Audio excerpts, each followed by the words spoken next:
was that? Father and son, no? Father and son rookie of the year in the history of the PBA sana. Sa ngayon na nakikita natin, dahil hindi nga niya nakuha, mag-uunahan siguro dyan. Ang pinakamalapit na sa mag-uunahan, yung 30 Ravenna at yung Kobe Paras.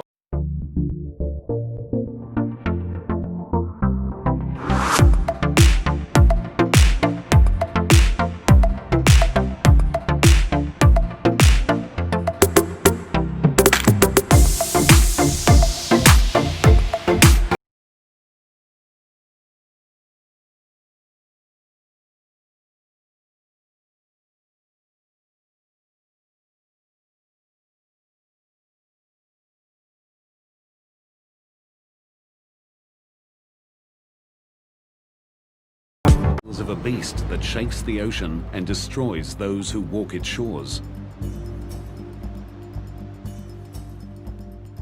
In 1958, a local fisherman came face to face with that beast. A mysterious wave more than twice the height of the Golden Gate Bridge. The story of this incredible phenomenon began 5 years earlier with 2 American geologists on assignment in remote Lituya Bay, Alaska. We were in the bay mapping the geology and primarily interested in the stratigraphy because of the oil potential of that part of the Gulf of Alaska. They didn't find any oil, but they did find one of the scientific mysteries of the century. George Plafka was one of the scientists. One of the obvious things you see when you're in that bay, if you're looking closely, is that the trees are of different ages as you go away from the shoreline. Plafka and his colleague noticed that a band of younger trees circled the entire bay hundreds of meters above the water. The scientists knew this dramatic change in vegetation meant a large-scale disaster had struck the area. But they saw no evidence of fire or avalanches. And so we speculated about what that could be and had all kinds of ideas about glaciers shoving forward very rapidly. The other was that there were submarine slides going on at some of the deltas along the margin of the bay, or that there was breakouts of large amounts of water up higher along the glaciers and then they flood down all of a sudden. We had everything except the right way, the right idea about how those waves could form. The geologists left Lituya Bay without solving their mystery. 5 years later, they got their answer.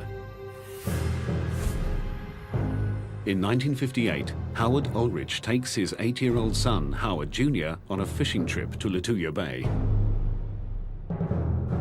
So we went into our favorite anchoring spot and dropped our anchor and made supper, and finally about 9 o'clock we went to our bunks. An hour later, the boat starts shaking violently. An 8.3 earthquake centered 21 kilometers from Lituya Bay rips across the water. Howard and his son rush up on deck just in time to see the most amazing sight of their lives. It looked like a big explosion, like you've seen big explosions in the water on TV. That's exactly what it looked like. What happens next defies the imagination. As the spray started to settle down, out of the bottom of it came this huge wave. I would say that the wave was close to 1,000 feet high at that time, the actual wave. Traveling at an estimated 112 kilometers per hour, the liquid mountain is charging straight for Howard and his son. Just coal black and full of logs, just straight up and down. It was actually a pretty horrifying looking sight. I just thought, you know, this is the end. There's no way you're going to get out of this, you know. In a desperate attempt to keep control of his boat, Howard turns on his engine and drives directly into the beast. Started pulling all the anchor chain out, and when it got to the end of the chain, I thought it was going to pull the bow of the boat under, but it snapped that chain just like it wasn't even there. The giant wave lifts the tiny boat high into the air. And I looked out over the stern of the boat, and we were looking down on the trees. And I figured that's where we were going to end up. Unbelievably, their boat rides up and over the wave, and the Ulriches land back in the bay unharmed. 2 other vessels and their 4 occupants are not as lucky. This incredible footage was filmed the next day. Everything in the wave's path is destroyed, no trees are left standing, and most soil is ripped off down to bedrock. The run-up height of 1,740 feet is the world record, I think, for anything that's happened in historic time. And it was, you know, it's 500 feet higher than the Empire State Building. That's pretty big. The earthquake felt by Howard triggered a massive rock slide, sending 30 million cubic meters of mountain hurtling into Lituya Bay. The debris slammed into the water, creating the giant wave. It just swooped down a very steep slope and ran out into the fjord and basically forced all the water out of that little arm in front of the glacier and shot it up over the ridge that was on the other side. One mystery remained. The amount of water displaced exceeded the amount of land that fell into the bay. It took 42 years to solve this mystery. Scientific models determined that the rapidly moving landslide created an air pocket behind the wave, preventing the water from sloshing back.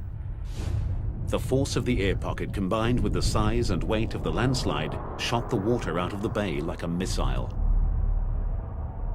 It would be the same as if you took a paddle and ran it down, pushed into the water full speed at a high velocity, just push all the water right out. The effects of the giant Lituya Bay wave remain clearly visible today. The event rewrote the history books and changed our understanding of tsunamis forever. Landslides can and do produce waves far larger and more destructive than ever thought possible. Lituya Bay's desolate location limited the damage caused by the giant tsunami. But should an even bigger landslide-generated wave strike a major city, the result will be a mega disaster.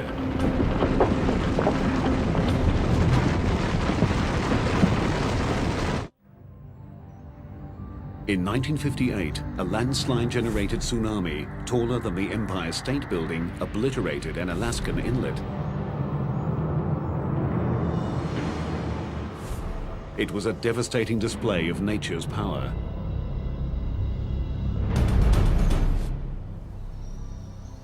But across the Pacific Ocean, on the gentle slopes of Oahu, Hawaii, scientists have uncovered evidence of a potential disaster that would dwarf the Indian Ocean and Lituya Bay tsunamis combined.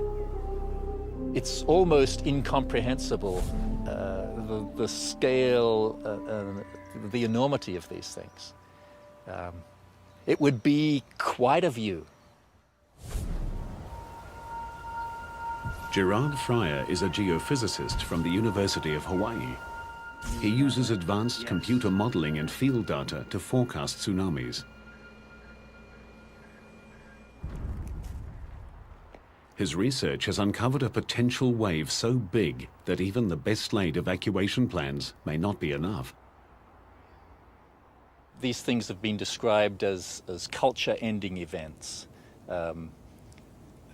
The state would essentially be knocked back to the Stone Age. This mega tsunami would combine the dizzying height of a landslide-triggered wave with a tsunami that strikes a densely populated landmass, in this case, Hawaii.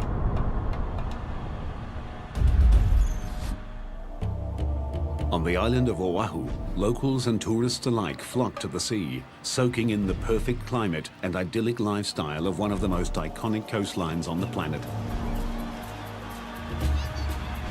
But in our scenario, everyone is oblivious to the fact that less than 480 kilometers to the east, a disaster of biblical proportions is about to strike.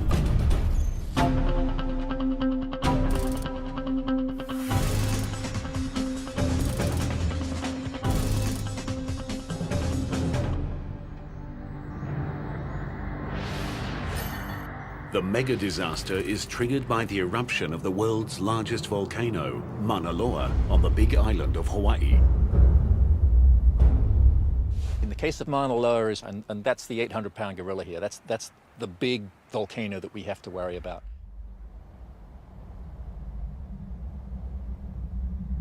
As Mauna Loa is preparing for eruption, the southwest rift zone of Mauna Loa inflates with magma. The entire mountain swells, which means that the outer slopes get steeper. There are probably a succession of small earthquakes, and then maybe a big earthquake that shakes loose this very steep western flank of the volcano.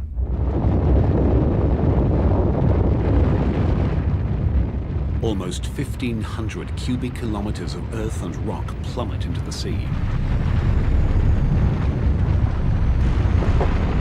On impact, the land displaces a massive amount of water. The ocean rushes back to fill the giant gap. From this cataclysmic disturbance emerges the tsunami, heading directly for Honolulu. Estimated time to impact, 30 minutes.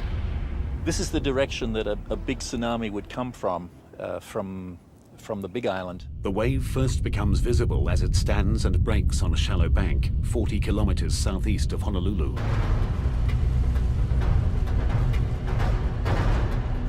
You'd see the sea rear up in front of you. It would be huge. It would rise up above you the size of a building, the size of a 10-story building. Surging inland at up to 70 kilometers per hour, the tsunami slams Honolulu.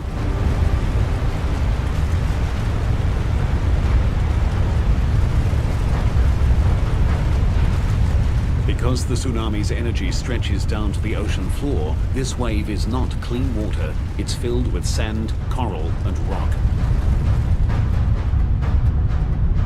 Water penetrates 16 kilometers inland before being sucked back out to sea in a lethal maelstrom of wreckage.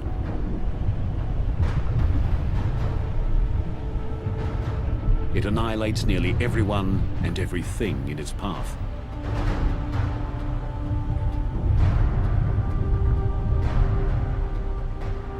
These giant landslides, as far as we can tell, they seem to occur during periods of high sea level when the climate is warm. Quite why that is, we don't know. But we are in a warm period right now with high sea level. So we should expect something like this within the next 10 or 20,000 years. As the unofficial tsunami capital of the Pacific, Hawaii is preparing for the future. Scientists continue to develop a global network of warning systems based on real-time seismic analysis and deep-sea wave sensors. Alarms will sound as soon as 90 seconds after the initiation of even a small tsunami. Tsunamis are global-sized events with global ramifications. They combine the almost unlimited power of the Earth with the gargantuan might of the sea. They are a humbling reminder of the transience of man and the awesome strength of nature. While scientists learn more about tsunamis, engineers build stronger coastal barriers, and experts implement improved warning systems, individual vigilance remains essential. And you see the water withdrawing, strangely, curiosity shouldn't compel you to go down and see what's going to happen next. The alarm bell should be going off. It's something that we need to have embedded in our culture, in our knowledge base, and in our education so that we know what to do when the next tsunami happens. Not if, it's when. It's something we need to learn to live with. As long as we continue to have the phenomena that create these giant waves, we will continue to have tsunamis.